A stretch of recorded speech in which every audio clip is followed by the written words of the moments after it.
welcome back to the stage, Grad School Improv!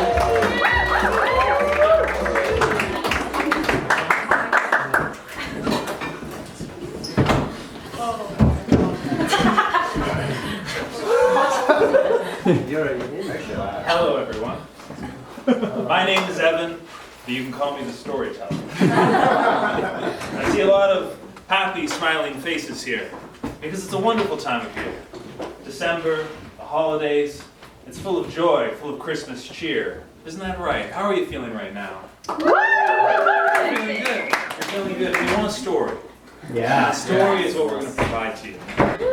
Because I, as the storyteller, I have thousands and thousands of stories. So many stories about Christmas that I want to make sure that this one is special.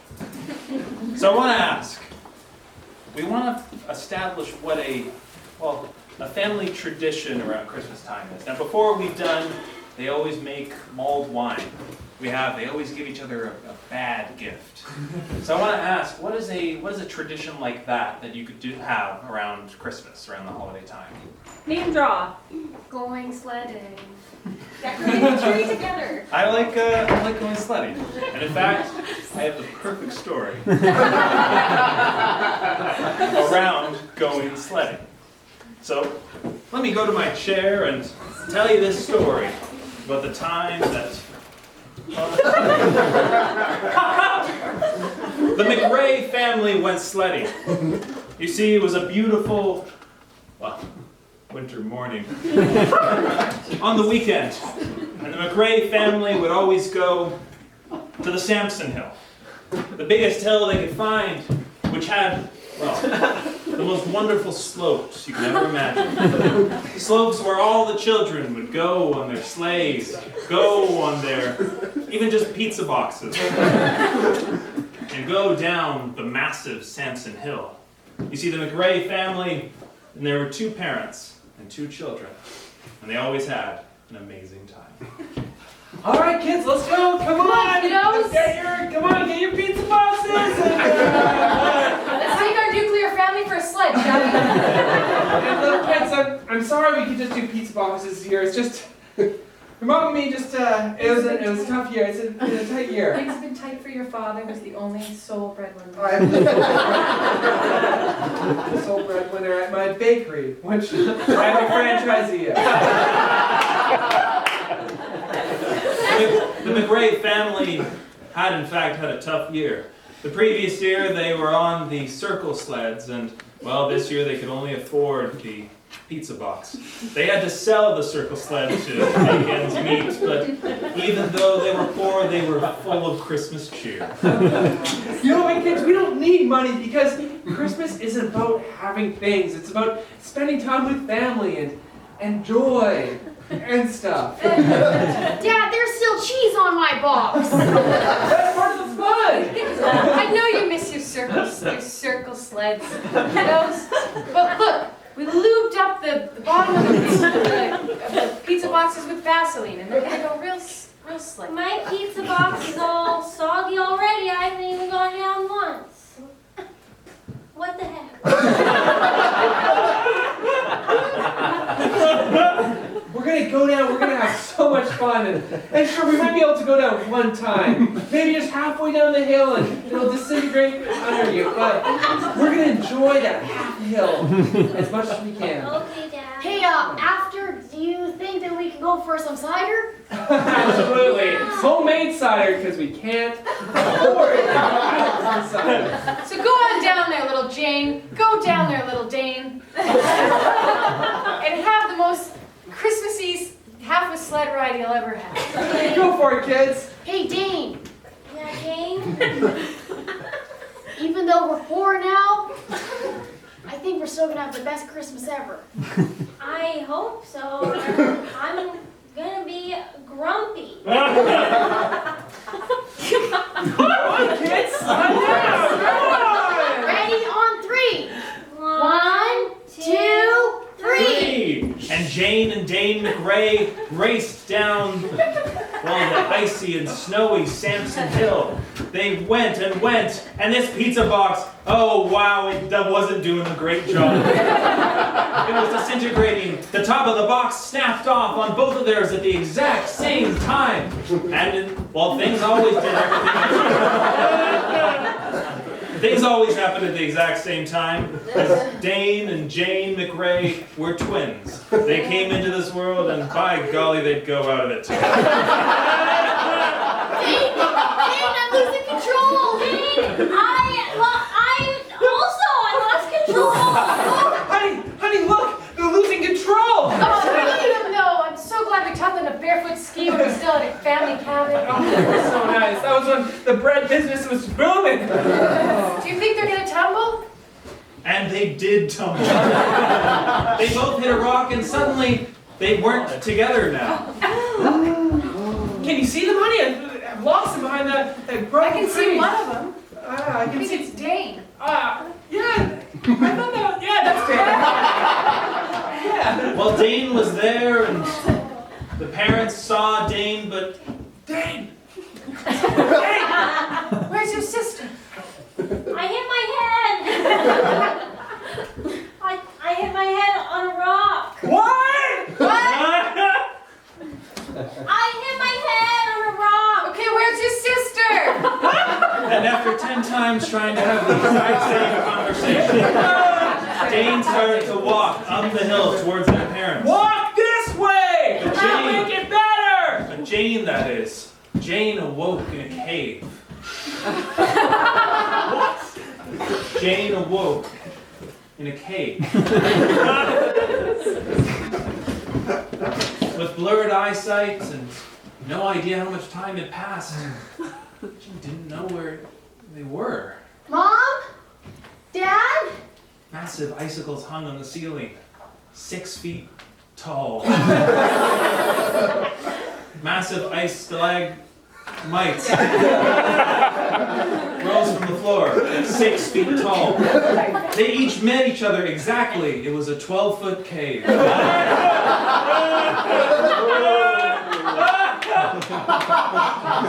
Why, the icicles looked almost exactly like a jail.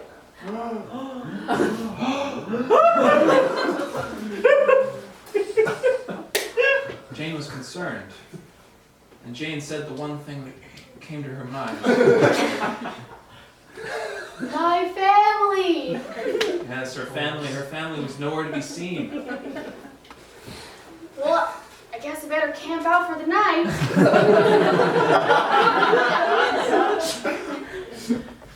Jane ripped off an icicle, 2 icicles in fact, took off their coats, laid it across the icicles, and made a makeshift tent.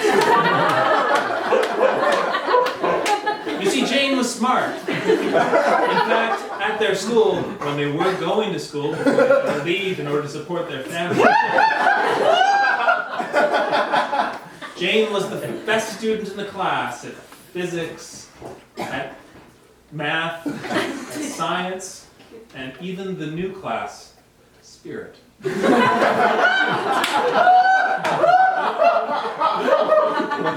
know my family's out there looking for me. I just gotta survive. And Jane did survive. Waiting. Hours, it seemed, passed and passed until suddenly they heard a noise.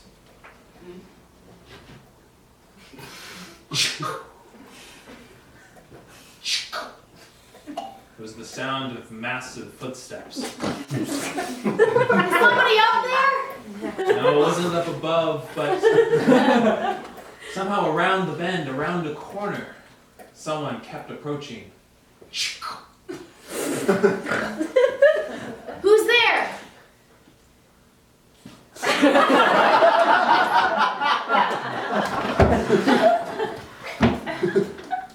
A big man. Hey, stop! Hey, little girl, please! Stop! Look, I see you found the cave.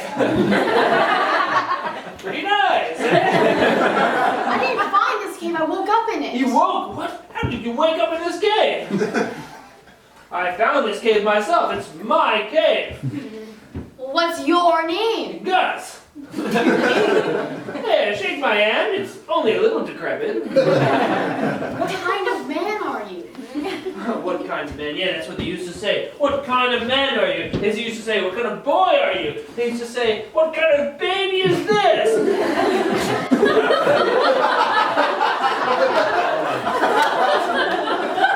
I have a very good memory. It's called a hunchback. Ever heard of it? And I'm not accepted by society because I look different. So I hide out in this cave year after year. I don't have many friends except for the stalagmites. Well, don't hurt me because my family's coming pretty soon and they'll be really mad. I'm not gonna hurt you. At the sound of her saying family, Gus began to have a vivid memory. He thought, family.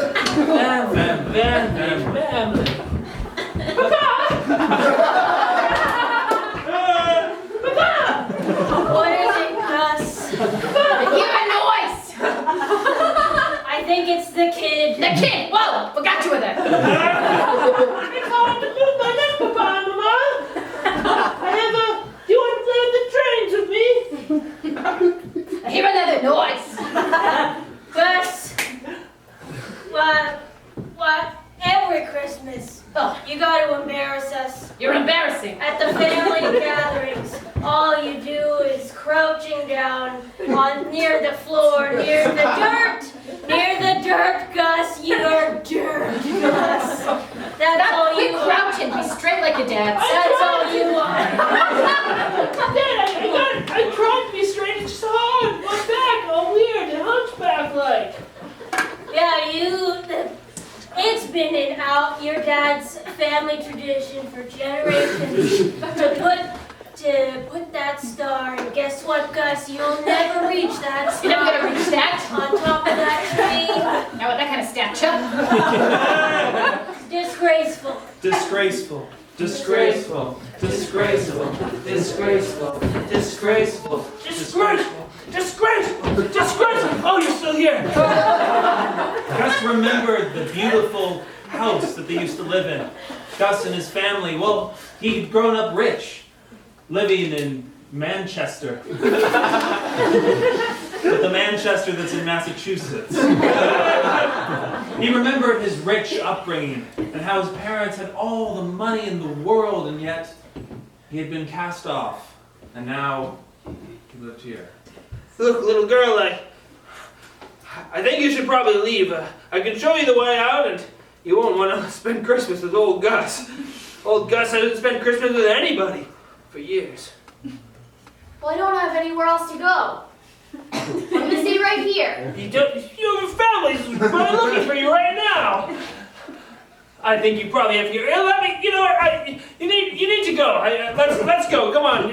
You can squeeze through this stalagmites. They're actually pretty easy to get past. Well, you won't be able to, and then you'll be here alone again. Yes, I suppose I will. Maybe you can try to squeeze through too. Oh, I haven't tried that in years. Okay, let's go for it. Gus tried to go through, but sadly he was unable to. Nope. Yeah, tried everything I can. And even though he kept trying, Yeah, I'll keep going. his body, somehow he wasn't able to get through. And Jane, realizing that her family was probably looking for her, decided to leave. Jane, where are you? Jane. Jane, no, that's your name. Hey, Gus. I'm really sorry, but I promise one day, whether it's tomorrow or years from now, I'll come back for you. I'll come back for you. I'll come back for you. I'll come back for you.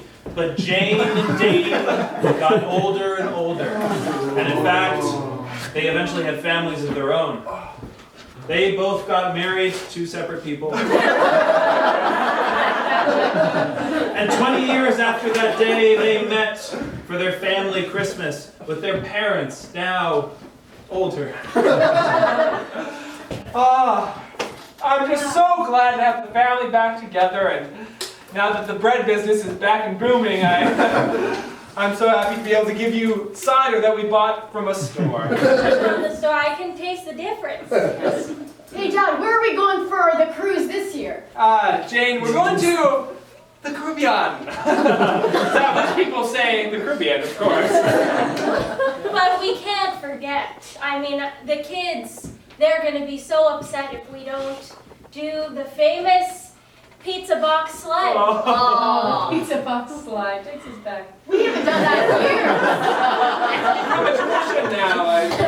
I would love to do that with the little. I don't even know where we would get a box. Yeah, a box of pizza. How do we get a box? Oh, yeah,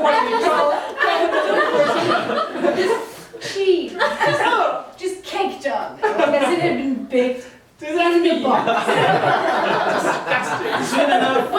Soon enough, they began to reminisce, talk about their time when they used to go and sleigh down Sampson Hill. Oh, this tradition, they had done it since then with their pizza boxes, now symbolic of a time long past. And Jane began to remember. And Jane began to think and reminisce. And there was something, well, every time she went back to Sampson Hill, there was something there. There was something not quite right about, is it something about the way we used to sled? Is it something about the hill? Is it something about the kids that used to go there? Is it something about, and then she remembered.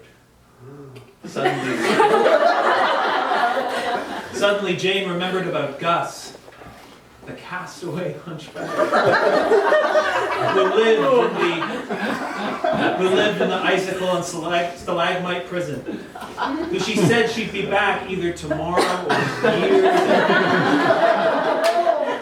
Well, it wasn't tomorrow, but it was certainly years.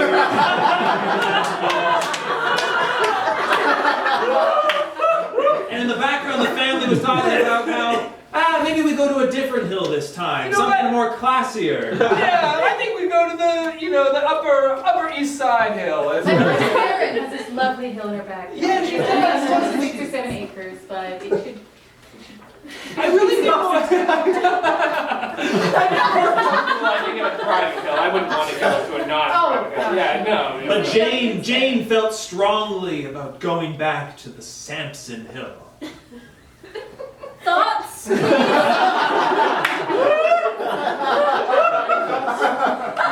Something just struck a chord in me.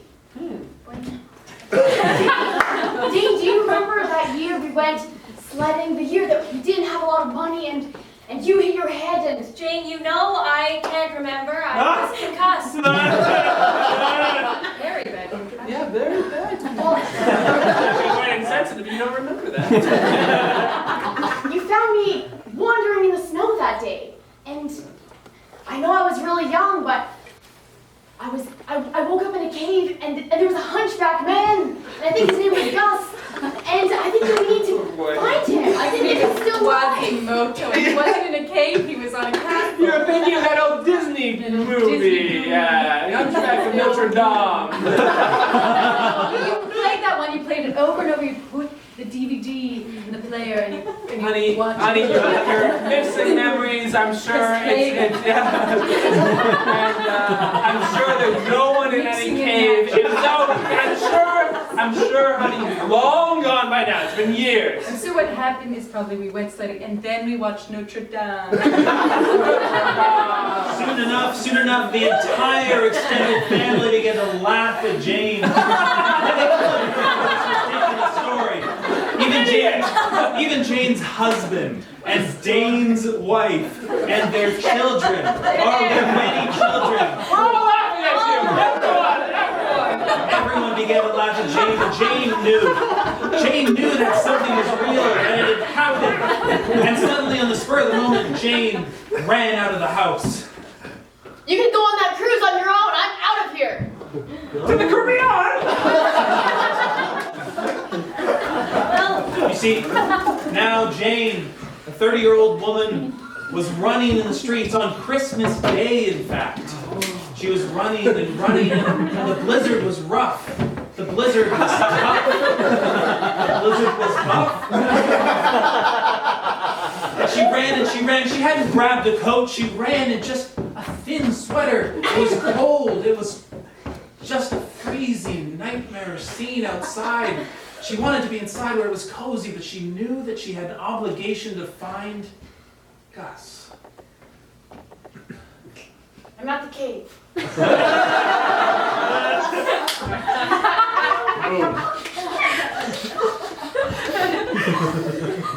Maybe this wasn't such a good idea after all. Jane, you're looking for Gus, aren't you? Who are you, magical spirits? You see, I'm the angel of friendship. And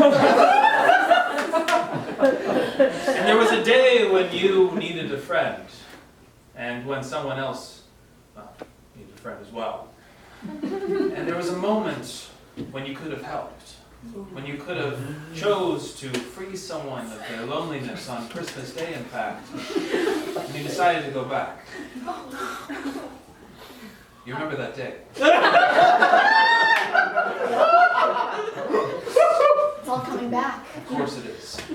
I was young. I didn't know any better. I was scared and alone. You were 10 years old. And that's not a decision that many have the responsibility and the capability to do, but I knew that you felt it in your heart. Isn't that true? This can't be real. You can't be real. I am real.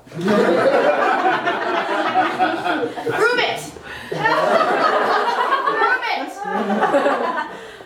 See, I'm unaffected by slaps because I'm the angel of friendship.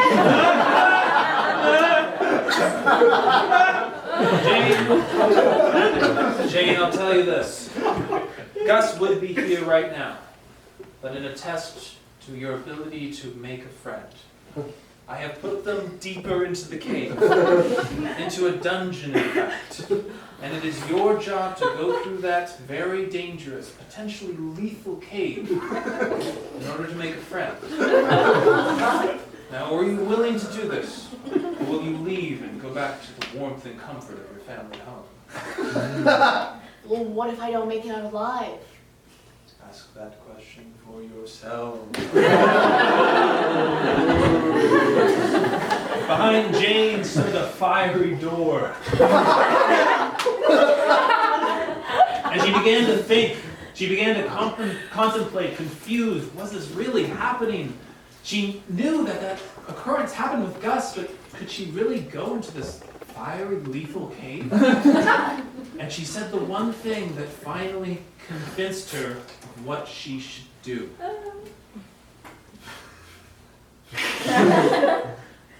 Love conquers all. Yes, she suddenly realized that in a platonic way she loved Gus. Gus was something that existed in her mind for years, 20 years in fact. And Jane, well, she realized that Gus needed her. After all this time, she needed to go through the door.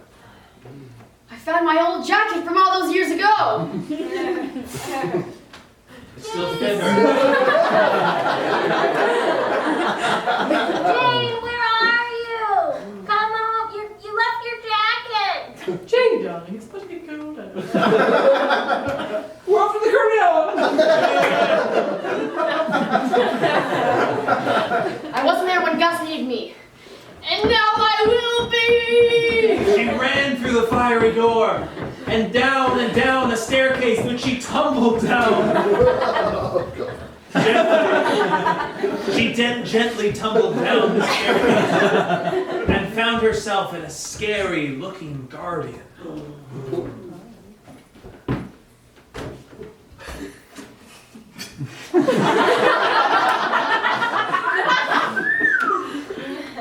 Evil wench. You know me because I know you. I know your heart. I'm in there. You're a cold wench. I know this. You will release my friend. Why should I? He's happier here with me than you left. Gus? Gus?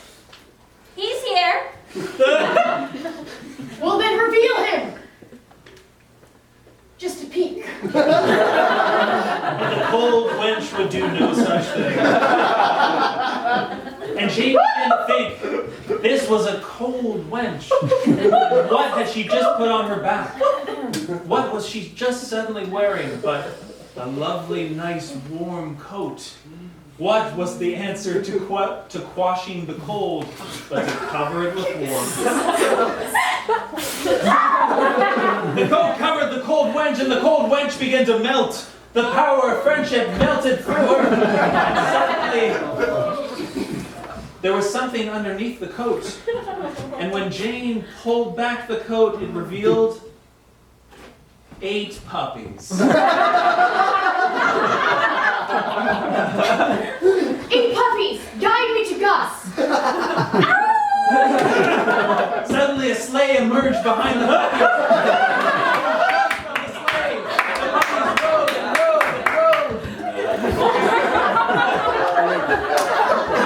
And suddenly, Jane came face to face with Gus, locked in another prison.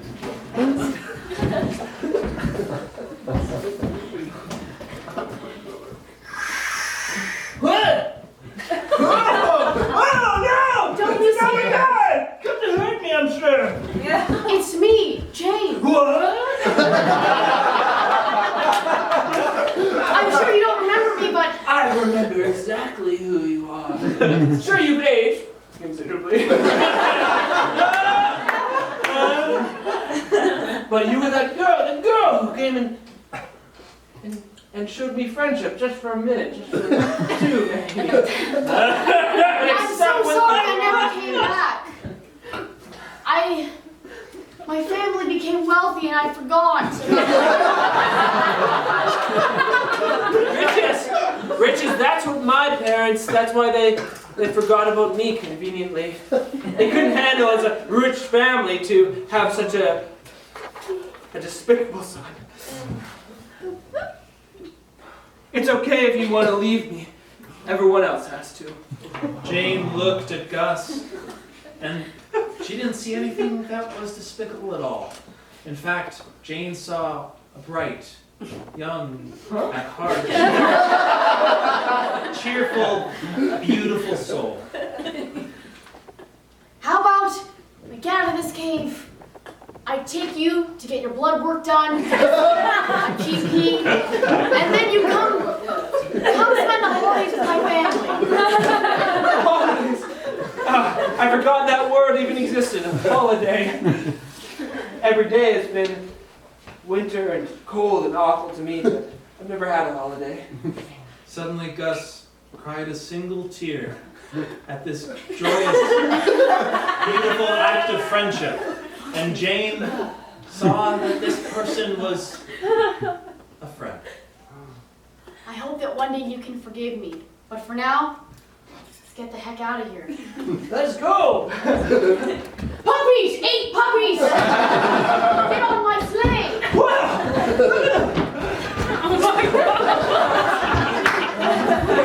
Jane, Gus, the puppies, and the twerking sleigh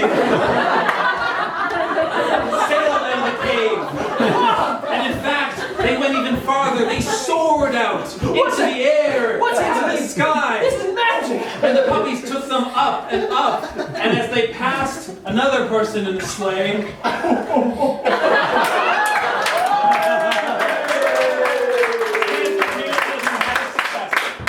that is the end of our story.